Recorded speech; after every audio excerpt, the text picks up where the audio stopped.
Alrighty, hi everyone. This video is how to cut wood with an axe for beginners. So first things first, grabbing an axe, you want to make sure you have a really long handle. So if you get a really short axe, it's probably not going to cut very well based on physics. The longer your handle, the more power you're going to get. So first you want to have an axe with a long handle. Next is the wood rounds. So maybe one of your mates has chainsawed up a tree for you. You've got a round here, pretty standard. You might have like 10 to 20 of these. And you've got an axe, you want to cover it up. How do we do it? So first things first, what you're looking at in a round is you want to find any big cracks. So are there any big cracks in this log? Not really, no. There's a small one here you can see. And perhaps one starting there, but there are no big cracks in this round, therefore we can't hit into the big cracks, which would make it easier to cut. The second thing we're looking for is what we call knolls, and so knolls are where branches have come off the trees and have been cut away, as you can see. So there's a knoll here, one, there's another knoll down here, two. Nothing on that side, nothing on that side. Cool, so just with knolls, you want to hit directly in line with the knoll. So the knoll, it's kind of snapped off to the left there. If it was straight, it would be going straight along here. So if I was going to cut that, I'd have to cut it straight along with the knoll.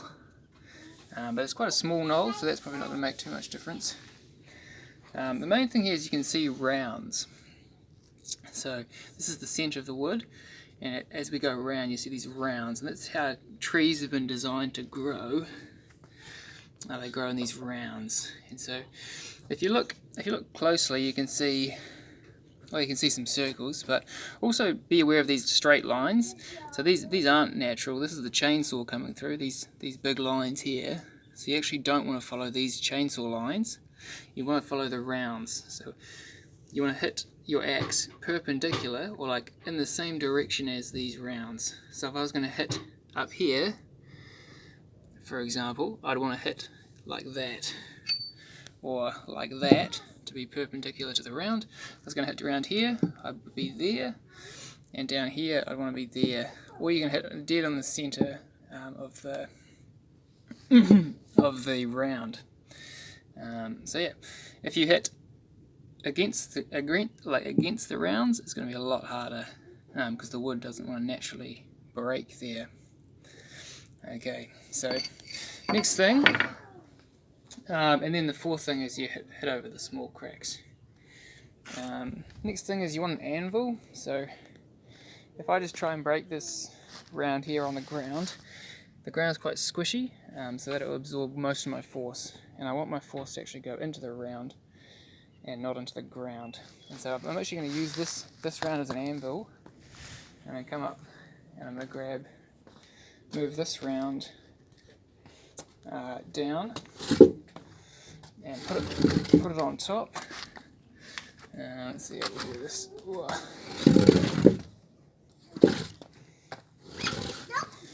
So just move it down.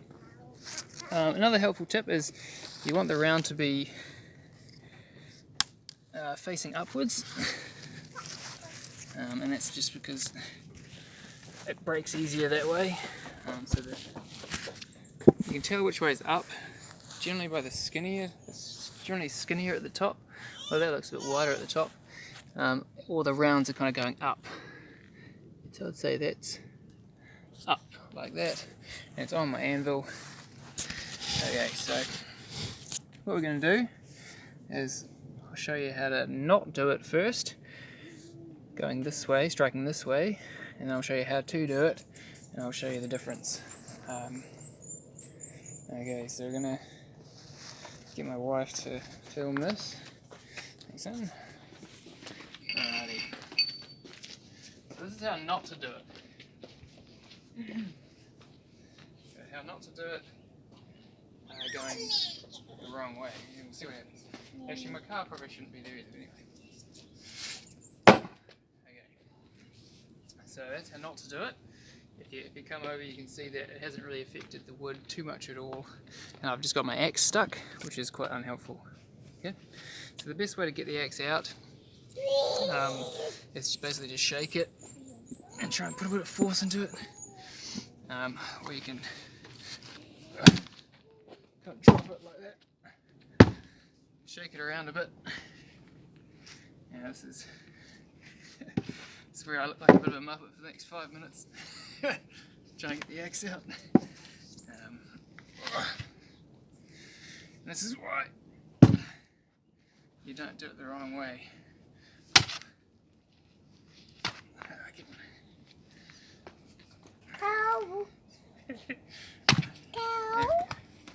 There we go, so that's how not to do it.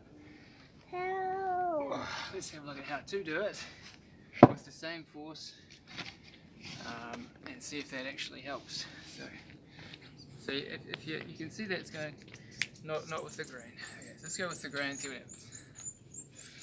Boom. Like that. You come in parallel to the grain, straight off, same amount of force. So I'm going to move it around as the circles go around this way. I'm just going to chip it bit by bit. With your axe technique, you want to have it in the middle of your eyes. So put it down, feet apart, middle of my eyes up, and then coming down, bang, as hard as you can basically. So coming up, down. There you go. And so that one, that's put a decent crack in it. That would be like a big crack that I said before. So fidget it out and try and hit the exact same place. And then that comes off quite well. Yeah, easy as that. And you can also hit it like that. And just you're getting heaps of pieces of wood. So again, I'm mindful of this knoll. I want to try and go all around the knoll before I start targeting it. So I might just chip off little bits at a time.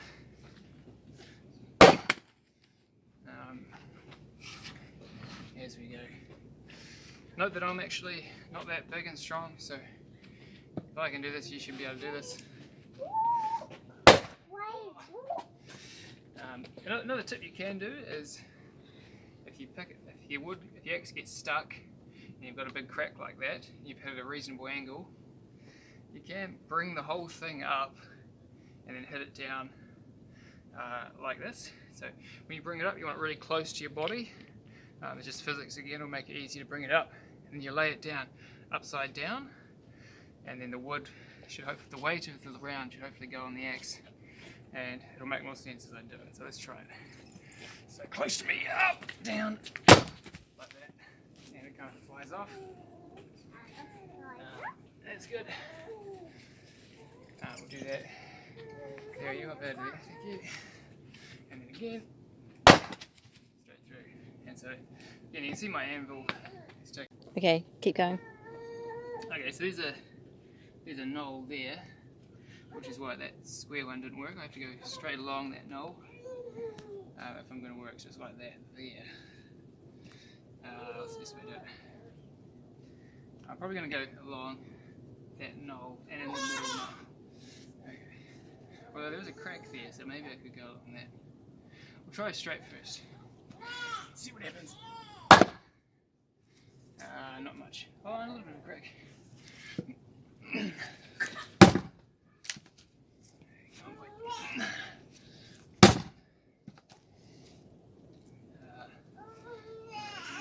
Doesn't want to go.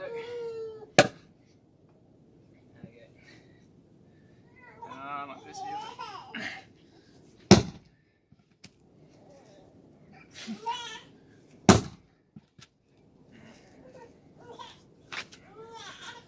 It's annoying. Okay. That's annoying. So you can get stuck, you can just try lots of different techniques. Just wiggle it off. Bear with me. Okay, so I've done that a couple of times. And so again, close to your body. And it kind of comes out eventually. Like so. so what do we got? It's got a few cracks starting to form. I think I'm actually going to go along that knoll there and try and hit where this crack is,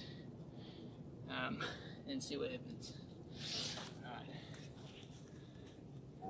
Or do I want to go there? I'm not, let's go there for now.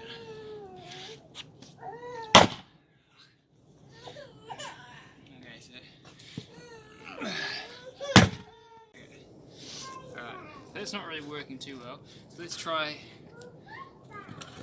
going where that crack was. And again, it's always trial and error. Let's go where the crack is and see what happens.